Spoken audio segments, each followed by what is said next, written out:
เรื่องเนตาเคลียงเมือง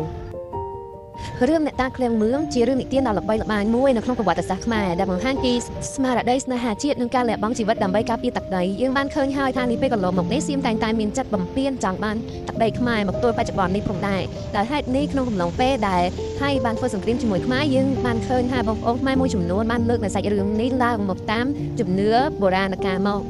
នៅក្នុងរជ្ជកាលព្រះបាទចន្ទរាជានៅក្នុងសតវត្សទី16ប្រទេសកម្ពុជាបានជួបប្រទះនឹងសង្គ្រាមឈានពានពីសំណាក់ទ័ពសៀមនៅពេលនោះលោកឃ្លាំងមឿងជាមេទ័ពដ៏ចំណានម្នាក់ដែលគ្រប់គ្រងនៅខេត្តពោធិ៍សាត់ដោយសារទ័ពសៀមមានកម្លាំងច្រើនលើសលោកនិងមានអាវុធធំជាងទំនើបជាងទ័ពខ្មែរហាក់ដូចជាស្ថិតនៅក្នុងស្ថានភាពចាញ់ប្រៀប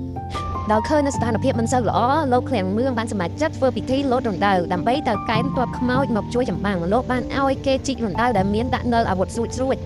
ហើយលោកបានប្រកាសថាបើលោកស្លាប់ទៅលោកនឹងប្រមូលកម្លាំងទ័ពខ្មោចមកវាយកំទេចសត្រូវមុននឹង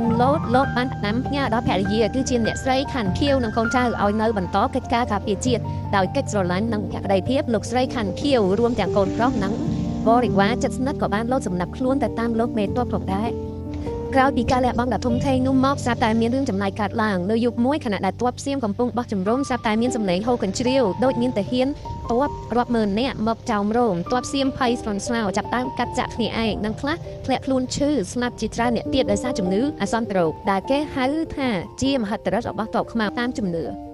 ទ័ពរបស់ព្រះបាទចន្ទរាជាក៏បានវាយលុកបកទៅវិញរហូតទទួលបានជ័យជំនះទាំងស្រុងនិងដេញទ័ពសៀមឲ្យចេញពីទឹកដីខ្មែរដើម្បីដឹងគុណដល់វីរភាពរបស់លោកឃ្លាំងមឿងព្រះមហាក្សត្រនិងប្រជារាស្ត្របានសាងសង់អាស្រមអ្នកតាឃ្លាំងមឿងនៅខេត្តពោធិ៍សាត់សារអប់រំដែលមានសារៈសំខាន់នៅក្នុងរឿងនេះគឺស្មារតីស្នេហាជាតិការហ៊ានបូជាឈាមស្រស់សាច់ស្រស់ដើម្បីការពារមាតុភូមិ